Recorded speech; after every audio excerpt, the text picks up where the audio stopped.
Hello, I'm Jenny Fern, and welcome to the inside of my house. We're going to be going outside because I am going to be gardening. So I am a chaotic neutral mechanical engineer who's really into books and wants to talk about gardening. So let's go do that.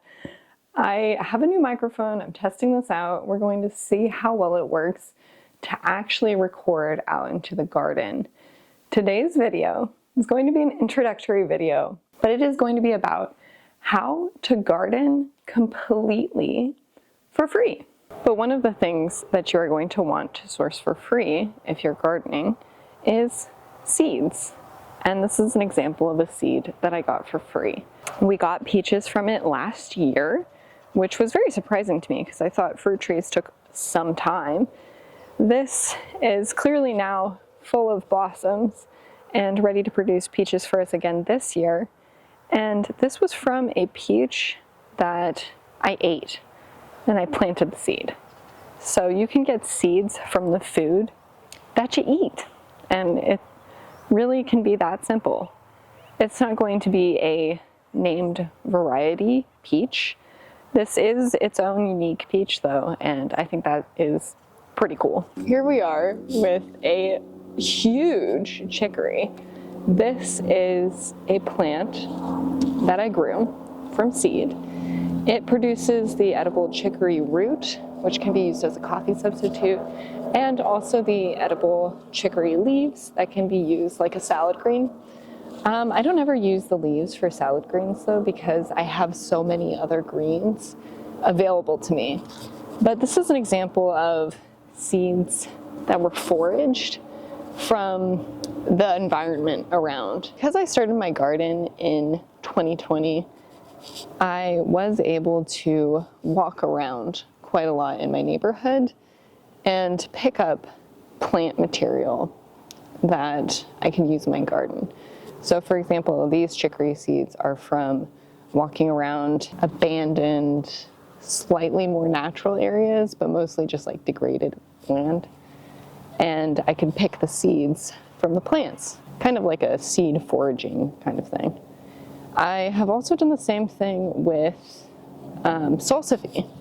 I have heaps and heaps of salsify in the front yard, and that is because I was able to forage the seeds from salsify, again growing in that same kind of super weedy land that doesn't belong to anybody.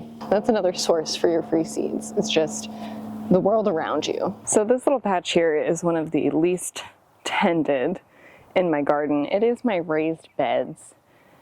I'm just not a raised bed kind of lady, and so I find maintaining them very tedious. But right here, I do have a green onion next to this cleavers, which, you know, is a weed, but has edible properties. This here is a green onion, and this was, you may have guessed it, planted from a butt of a green onion that I got from the grocery store years ago. So a few years ago now, I plopped in the butt of a green onion, and now I still have a green onion. You can also use cuttings of the food from your pantry or your fridge in your garden and get food from that. There's another element to that. Herbs, particularly, are super, super easy to grow from cuttings. So if you ever buy rosemary, thyme, sage, mint, basil, that have like the stem still attached from the grocery store that aren't dried, you can plop that stem into the dirt and you'll have an herb. Look around in your own pantry. You can also trade with your friends and get free plants. For example, we have this little guy here, which these are a few strawberry plants. This was from somebody at work, had a bunch of strawberry plants because they run really easily, and she was giving them away to people. So that's where I got these.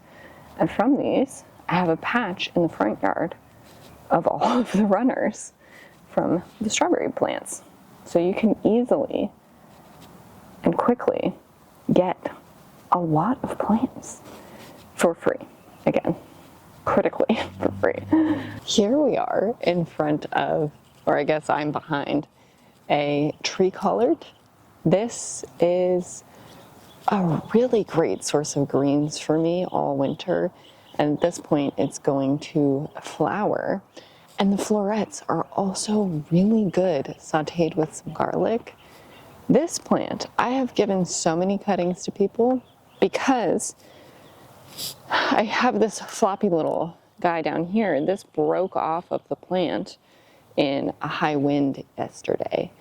And just from that, I can chop this off and I can cut this into a bunch of little pieces and give those to people. And they'll root at the nodes. And then they'll also be able to eat a bunch of greens for free. So gardening should not cost you money in the long run. It should feed you. It should feed you. I think it's time to talk about soil and fertility. Down here, I think we have a pretty good example of starting a space for the garden, prepping a space for the garden, and trying to get some fertility into this ground for plants. So here we have a bunch of cardboard laid on top. I don't know about you guys, but I feel like I have so much cardboard all the time. Whoa, spooky. If you save up your cardboard boxes, if you don't just like send them into the recycling, you're gonna have a ton at some point. And it's really helpful for blocking out weeds. You do not have to buy a weed suppressing fabric or anything. Just use your cardboard or like old newspaper, old sheets, like cotton sheets and stuff like that. You can use that too. So this is grass clippings. I do not use my green waste bin at all. I take everything that is going to go out and reuse it in the garden for the garden fertility. That's how I choose to lead my life. So this is just an example of trying to get some nutrients back from the old grass into this little spot of the garden. So this space here, hopefully, I don't know if you can see me, hello. This space here is a pretty good example of just discarding old stuff onto your soil that you have already, onto your ground, to increase your soil fertility and to improve the soil that you already have. I think that's a really key element to gardening for free, is that you don't have to buy bags of soil. You just plant in your own soil and you improve your own soil. Instead of building things, this is the ground. This used to be lawn. Again, I covered it in cardboard and then just continued to cover it with like these artichoke leaves and various other things, like all of the grass clippings, all sorts of trimmings, and over time that degrades. So what do we need besides dirt, soil fertility, plants to have a garden and to produce our own food? We need sun and we need water. I'll say water is the thing that I struggle with the most. I do live in California and we have very, very, very long dry spells in the summer. It basically does not rain in the summer at all, but it does rain in the winter, and it's a wonderful time to garden here in the winter. So I'm down here to show you my main technique for retaining water in my garden, and that is to mulch. So you can see I have grass clippings, I have leaves, I have cuttings from cattails, which grow in this drainage ditch right behind my house, that I lay on top of the soil to keep the water in for as long as possible. And that will keep the garden going into the summer for a long time before I have to water. And if I didn't want to spend any money at all, then I would just garden when it rained. I would just garden in the winter and not get my summer vegetables, which would be sad, but it's doable. So here also I have some great examples of some of the things I mentioned for getting plant material. So let me weed this real quick. Okay. Good Lord. Okay, got a lot of grass coming in. So one of the examples I have is right here, and this is a fennel plant. But this is from a foraged seed from this area. Fennel's really weedy in my area. I think it's noxious, invasive, whatever. But in my garden, it is food. And so I have food for free that will do really, really well. I also have this here. This is an apple tree that I grew from seed, which people might tell you that then it's not going to do anything of value, but I've yet to see. I've yet to see what this little guy is going to produce. But I do know from my experience with my peach tree, it's going to be a fruit. You're going to be able to use it. I'm sure at the very least I'll be able to make some apple cider vinegar. This here, also, this lavender, I got a gift of lavender from my real estate agent when I bought this house. And I took a cutting of that, rooted it in here, and now I have another lavender. So I have even more plants. You can always take from your own plants and add to your garden. Here I also have mint right here, and this is also propagated from mint from my own garden, which I did buy. I did buy this mint, but I can keep moving it around to various places and get more and more.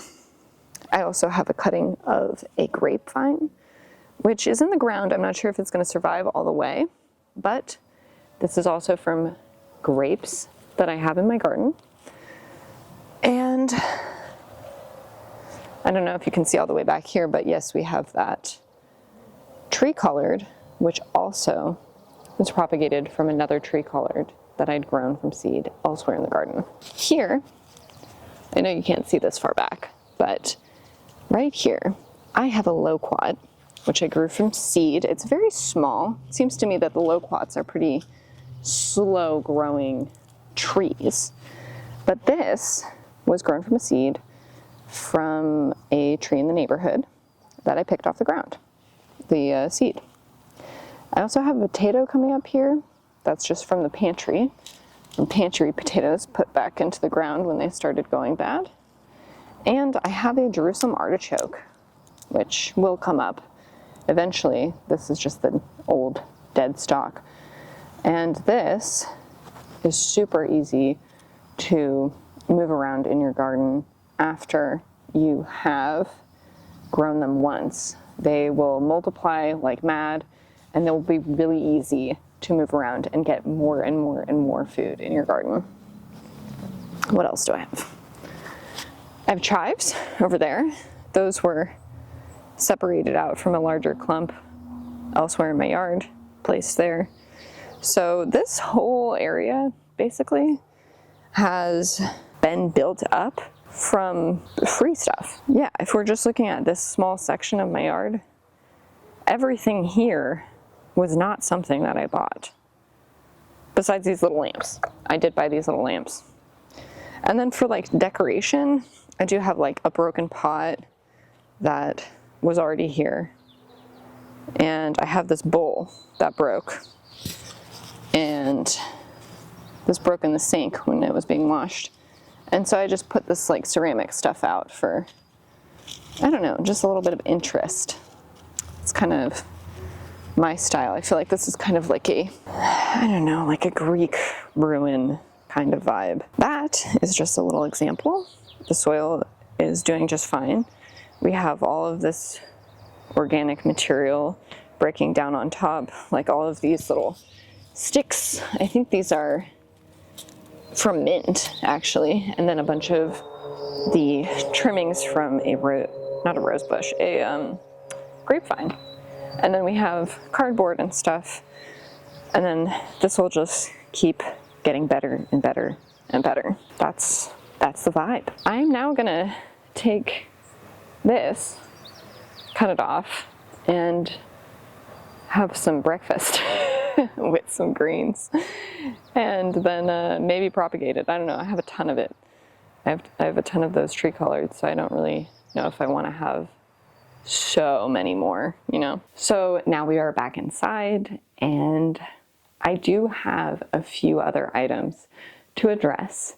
I think probably the most critical one, and something that a lot of you might be facing if you really want to be gardening and you feel like you are priced out of that, is access to land. I'm really not the right person to address this because I do have access to land and I am able to utilize my yard for gardening. I can think of a few options though, and that would be to ask people in your neighborhood if they would let you use like their unused gardens, like their front yards, or like the strips between the sidewalk and the road, if they would let you use that.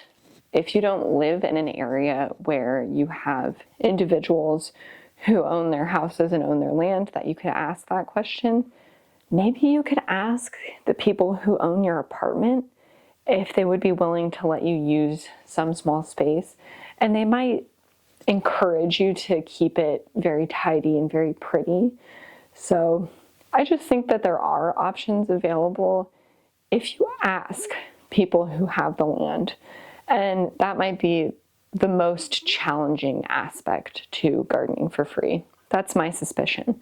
There is also places, public spaces, that you might not have to ask permission for, that you use more of like a tending to a foraged area kind of idea. That's what I got for that one. Otherwise, I think we've pretty much covered it. I did forget to mention for the water side of things that I do practice saving like dishwater and bathwater and stuff like that for use in the garden when it is summer and when there is just no rain in the forecast at all forever.